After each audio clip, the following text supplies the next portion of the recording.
नुकत्याच ठाकरे बंधूंची मुंबईतील शिवतीर्थावर मोठी सभा पार पडली। या सभेत राज ठाकरे, उद्धव ठाकरे, आदित्य ठाकरे यांच्यासह अनेक नेत्यांनी भाषण केली। यामध्ये ठाकरेंचं भाषण विशेष चर्चेत आलं, राज ठाकरेंचं बरं का। आता ठाकरे बंधूंची युती झाल्यानंतर कदाचित ही त्यांची पहिलीच सभा होती। पुढे अजून एखादी सभा होऊ शकते अशी शक्यता वर्तवली जाते। मग प्रश्न असा की मुंबई, जी देशातील सगळ्यात श्रीमंत महापालिका आहे, तिथं एक दोन सभा घेऊन ठाकरे बंधूंना अवघी मुंबई जिंकता येईल का? की ठाकरे बंधूंचा प्लॅन काहीतरी वेगळाच आहे? कारण दुसरीकडे भाजप सभांचा सपाटा लावतोय। मग भाजपची रणनीती काय? फक्त दोन सभांनी ठाकरे बंधूंना मुंबई मिळू शकते का? त्यांची रणनीती काय? भाजपची रणनीती काय? इतर पक्षांनी नेमकं काय केले? याबद्दलच सविस्तर या व्हिडिओच्या माध्यमातून बोलूयात। नमस्कार, मी संजना कट टू कट मध्ये आपलं स्वागत। 20 वर्षानंतर जेव्हा ठाकरे बंधूंनी युतीची घोषणा केली तेव्हाच दोघांनीही खूप सावध पावलं टाकली। पत्रकार परिषद घेतल्यानंतर त्या पत्रकार परिषदेत जागा वाटप कसं होईल, कोण किती जागा लढवणार याबद्दल काही स्पष्ट करण्यात आलं नव्हतं। थेट उमेदवारी अर्ज भरण्याच्या दिवशीच उमेदवारांची नावं समोर आली। या जागा वाटपात उद्धव ठाकरे गटाला जास्त जागा मिळाल्या, मनसेला नंतर मिळाल्या आणि तिसरा म्हणजे शरद पवार गटालाही बऱ्यापैकी जागा द्याव्या लागल्या, कारण शरद पवार गट ही या दोघांच्या युतीमध्ये मनसे सोबत आल्यामुळेच काँग्रेस सोबत असलेली युती फिसकटली, त्यामुळे काँग्रेस स्वतंत्र लढते। खरं तर जागा वाटपावरून शिवसैनिक आणि मनसैनिकांमध्ये नाराजी निर्माण झाली। अनेक कार्यकर्ते दुखावले गेले आणि त्यातून बंडखोरी ही मोठ्या प्रमाणात झाली।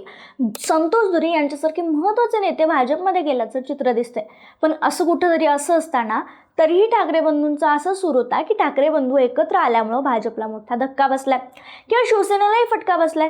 काहींचं म्हणणं असंही होतं की शिवसेनेला कमी जागा मिळाल्या असत्या, पण मुंबई महापालिकेची निवडणूक शिवसेना भाजप एकत्र लढत असताना ठाकरे बंधू एकत्र लढतायत, युतीत आलेत आणि म्हणून एकनाथ शिंदेंना जास्त जागा देण्यात आल्या। दुसरीकडे मात्र महापालिका जिंकण्यासाठी भाजप शिवसेना जीवाचं रान करताना दिसते। भाजपकडून मोठ्या मोठ्या सभा, प्रचार दौरे, मुलाखती, जाहीरनामे आणि विरोधकांच्या टीकेला उत्तर देण्याचा सपाटा सुरू आहे। प्रत्येक मोठा नेता मैदानात उतरलेला दिसतोय।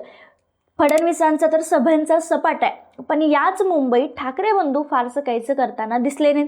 सुरुवातीला मी सांगितलं त्याप्रमाणे एक मोठी सभा झाली आणि पुढे अजून एखादी सभा होण्याची चर्चा आहे। मग खरा प्रश्न असा उरतो की फक्त एक दोन सभा घेऊन ठाकरे बंधूंना मुंबई जिंकता येणार आहे का? नाही, त्यांची रणनीती वेगळी आहे। ती रणनीती काय आहे हे पाहण्याआधी थोडंसं सगळ्याच पक्षांच्या या स्थानिक निवडणुकीबद्दल समजून घेऊयात।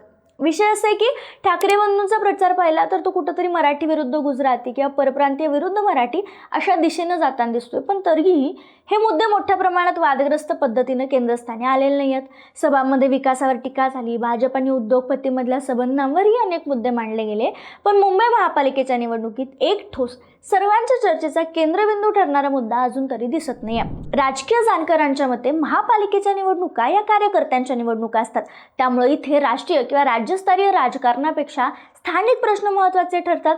म्हणूनच सगळेच पक्ष थोडे शांतपणे जमिनीवर उतरून काम करताना दिसत आहेत। मतदारांच्या मनातही सध्या स्थानिक प्रश्न जास्त महत्त्वाचे आहेत। आपल्या भागातले सिटिंग नगरसेवकांनी किती काम केलं नाही, पक्षाचा जाहीरनामा काय आहे, महापालिकेत सत्ता आल्यानंतर शहराला नेमकं काय मिळणार आहे, असे सगळे प्रश्न मतदार विचारात घेत आहेत। त्यामुळे ही निवडणूक मोठ्या घोषणांपेक्षा स्थानिक मुद्द्यांवर, स्थानिक जाहीरनाम्यांवर लढवली जाते। आता येऊयात ठाकरे बंधूंची मुंबईसाठी नेमकी रणनीती काय आहे। जर सभा नाही तर नेमकं मुंबई मिळवण्यासाठी ठाकरे बंधू काय करतात? तर जाहीर सभांमधून विरोधकांवर टीका करत प्रचार करण्यापेक्षा ठाकरे बंधूंनी यावेळी आपली रणनीती बदलली आहे। मुंबई महापालिका निवडणुकीसाठी मोठ्या जाहीर सभा घेण्यापेक्षा मुंबईत ठिकठिकाणी शाखांना भेटी देण्याचा निर्णय त्यांनी घेतलाय। बीएमसीची निवडणूक काही दिवसांवर येऊन ठेपली असताना स्थानिक कार्यकर्त्यांमध्ये जोश आणि ऊर्जा निर्माण करावी आणि प्रचार यंत्रणा अधिक प्रभावीपणे कामाला लावावी, हा यामागचा मुख्य हेतू आहे। त्यामुळे जाहीर सभा घेऊन प्रचाराची हवा निर्माण करण्याऐवजी प्रत्येक शिवसैनिक आणि मनसैनिक यांना मुंबईकरापर्यंत थेट पोहोचवण्याचा मार्ग त्यांनी निवडलाय। त्यामुळे ते शाखांमध्ये भेटी येत आहेत। जाहीर सभा, मोठे स्टेज आणि गर्दी यावर वेळ न घालवता थेट शाखांमध्ये जाऊन लोकांशी संवाद साधण्याचा नवा पॅटर्न ठाकरे बंधूंनी सुरू केला। शाखांमध्ये भेटी देऊन तिथली पदाधिकाऱ्यांना पाठबळ देणं, कोणत्याही मिशनना बळी न पडता पक्षासाठी निष्ठेनं काम करण्याच्या सूचना देणं, असं मार्गदर्शन केलं जातं। यातून कार्यकर्त्यांचं मनोबल वाढतंय, संघटना मजबूत होते आणि हाच ठाकरे बंधूंचा मुख्य प्रयत्न असल्याचं बोललं जातंय, ज्यामुळं स्थानिक पातळीवर महापालिका लढवणं आणि जिंकणं सोपं जाऊ शकतं। त्यामुळे ठाकरे बंधूंनी कमी सभा घेतल्यात असं सांगितण्यात येतंय। मात्र ही शाखा शाखांना भेट देण्याची रणनीती त्यांची किती यशस्वी होईल हे मात्र निकाल आल्यावर समजणार आहे। दुसरीकडे भाजपच्या रणनीतीबद्दल बोलायचं झाल्यास भाजप हैदराबाद निवडणुकीचा पॅटर्न राबवताना दिसतोय। अर्थात मुंबई महापालिकेच्या निवडणुकीत कोणताही केंद्रीय नेता मैदानात उतरलेला नाहीये।